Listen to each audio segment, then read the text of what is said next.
సీమలో పట్టు నిలుపుకున్న పార్టీలు ఏంటి? అక్కడ అధిక స్థానాల్లో గెలిచిన వాళ్ళదే అధికారం అవుతుందా? ఆ సెంటిమెంట్ ఈసారి రిపీట్ అవుతుందా?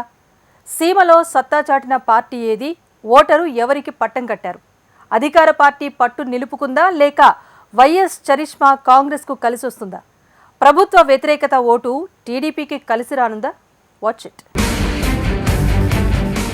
రాయలసీమలో ఓటరు దేవుడు ఈసారికి ఎవరికి పట్టం కట్టారన్న ఉత్కంఠ కొనసాగుతోంది. గత ఎన్నికల్లో ఏకపక్షంగా సాగిన పోలింగ్ తో అఖండ మెజారిటీ సాధించిన వైసీపీకి ఈసారి సీమ ఓటరు మద్దతు పలికారా లేదా అనే చర్చ జోరందుకుంది. పల్లె పట్టణం అన్న తేడా లేకుండా ఉదయం నుంచే మహిళలు, వృద్ధులు క్యూలో నిల్చొని అర్ధరాత్రి వరకు ఓటు వేయడం దేనికి సంకేతమనే చర్చ ఊపందుకుంది. ఈ పరిణామం ప్రభుత్వానికి అనుకూలమా లేక టీడీపీ మేనిఫెస్టోకి ప్రజలు ఆకర్షితులయ్యారా అనే ప్రచారం చక్కర్లు కొడుతోంది. రాయలసీమలో ఎక్కువ సీట్లు సాధించిన పార్టీనే రాష్ట్రంలో అధికారం చేపట్టడం కొంతకాలంగా ఆనవాయితీగా వస్తోందట.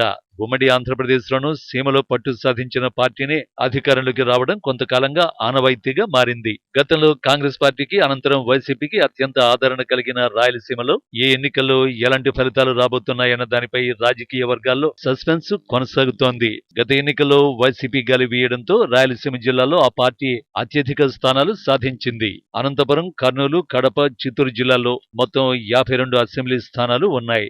8 పార్లమెంటు స్థానాలు ఉన్నాయి.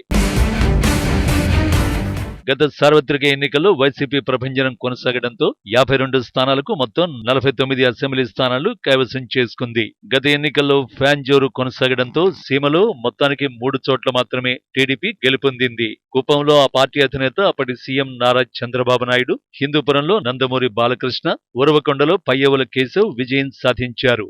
రాష్ట్రంలోనూ ఆ పార్టీ రికార్డు స్థాయిలో 151 స్థానాల్లో విజయం సాధించి అధికారాన్ని చేపట్టింది. అంతకుముందు 2014 ఎన్నికల్లో రాయలసీమలో కొంతమేరకు టీడీపీ పట్టు సాధించడంతో విజయం ఆ పార్టీని వరించింది. 2014 ఎన్నికల్లో మొత్తం 52 స్థానాలకు గాను టీడీపీ 22 చోట్ల గెలిచింది. అత్యధికంగా అనంతపురం జిల్లాలో 14 అసెంబ్లీ స్థానాలకు గాను 12 చోట్ల గెలుపొందింది. చిత్తూరులోని 14 స్థానాల్లో 6 చోట్ల, కర్నూలులో 14 స్థానాలకు 3 చోట్ల, కడపలో 10 అసెంబ్లీ స్థానాలకు 1 చోట ఆ పార్టీ విజయం సాధించింది. రాష్ట్రంలో ఆ పార్టీకి 102 స్థానాలు రావడంతో అధికారాన్ని చేపట్టింది. అప్పట్లో వైసీపీకి కేవలం 67 స్థానాలు రావడంతో ప్రతిపక్షానికి పరిమితమైంది. 2009 ఎన్నికల్లోనూ కాంగ్రెస్ పార్టీ రాయలసీమలో పట్టు సాధించింది. ఆ పార్టీకి అనుకున్న విధంగా ఎక్కువ సీట్లు రావడంతో ఉమ్మడి రాష్ట్రంలో అధికారం హస్తగతమైంది. అప్పట్లో ఉమ్మడి అనంతపురం జిల్లాలో 14 స్థానాలకు గాను 8 స్థానాల్లో విజయం సాధించింది. కర్నూలులోనూ 8 స్థానాల్లో, కడపలో 9 స్థానాల్లో జయకేతనం ఎగరేసింది. చిత్తూరులో 7 చోట్ల గెలుపొందింది. మొత్తం 32 స్థానాల్లో కాంగ్రెస్ పార్టీ ఆ ఎన్నికల్లో విజయం సాధించింది. రాష్ట్రంలో ఆ పార్టీ 156 స్థానాలతో అధికారంలోకి వచ్చింది. ఉమ్మడి రాష్ట్రంలో కేవలం 92 స్థానాలతో టీడీపీ 2వ స్థానంలో నిలిచింది. 2004లో జరిగిన ఎన్నికల్లోనూ సీమ ఓటర్లు కాంగ్రెస్ పార్టీని ఆదరించారు. అప్పట్లో వైఎస్ రాజశేఖర రెడ్డి పాదయాత్ర చేయడం, ఆయనే ముఖ్యమంత్రి అభ్యర్థిగా ప్రచారం కావడంతో సీమలో కాంగ్రెస్ పార్టీ హవా కొనసాగింది. కడప జిల్లాలో 1 సీటు మినహా మిగిలిన అన్ని 9 స్థానాల్లో కాంగ్రెస్ గెలుపొందింది.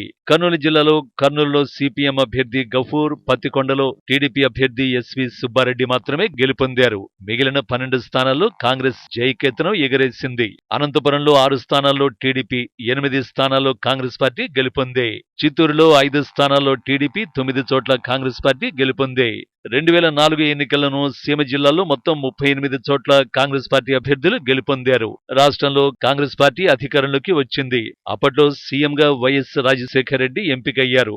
తాజాగా జరిగిన ఎన్నికల్లో సీమ ఓటర్లు ఎవరికి పట్టం కట్టారు అన్నది ఆసక్తిగా మారింది. అయితే జిల్లాల వారీగా ప్రధాన పార్టీల నేతలు లెక్కలు వేసుకుంటూ ఎవరికి వారు అనుకూలంగా చెప్పేసుకుంటున్నారు. గత ఎన్నికల్లో చావు దెబ్బతిన్న టీడీపీ ఈ ఎన్నికల్లో కోలుకొని సీమలో పట్టు నిలుపుకుందని ఆ పార్టీ నేతలు ధీమా వ్యక్తం చేస్తున్నారు. రాష్ట్రంలో అత్యధిక స్థానాల్లో విజయం సాధించి అధికారంలోకి రాబోతున్నామని చెబుతున్నారు. వైసీపీ నేతలు అంతే భరోసాతో ఉన్నారట. ఎన్నికల్లో ఎక్కువ శాతం ఓట్లు మా పార్టీ అభ్యర్థులకే పోలయ్యాయని, వచ్చే ఎన్నికల్లో విజయం మాదే అన్న ధీమా వ్యక్తం చేస్తున్నారట. రాయలసీమ జిల్లాలో మొత్తం 52 స్థానాల్లో ఎక్కువ స్థానాలు గెలిచి మరోమారు అధికారంలోకి రాబోతున్నామని అధికార పార్టీ నేతలు చెబుతున్నారు. అనంతపురం, చిత్తూరులో అత్యధిక స్థానాలు టీడీపీ కైవసం చేసుకుంటుందని, రాయలసీమలో ఆశించిన స్థానాల్లో విజయం సాధిస్తామని, రాష్ట్రంలోనూ అధికారం మాదేనని టీడీపీ నేతలు ధీమాగా చెబుతున్నారు. చూడాలి సీమ ఓటర్లు ఎవరికి పట్టం కట్టారు, ఏ పార్టీని ఆదరించారు, ఎవరు అధికారంలోకి రాబోతున్నారో తెలియాలి అంటే జూన్ 4 వరకు ఆగాల్సిందే.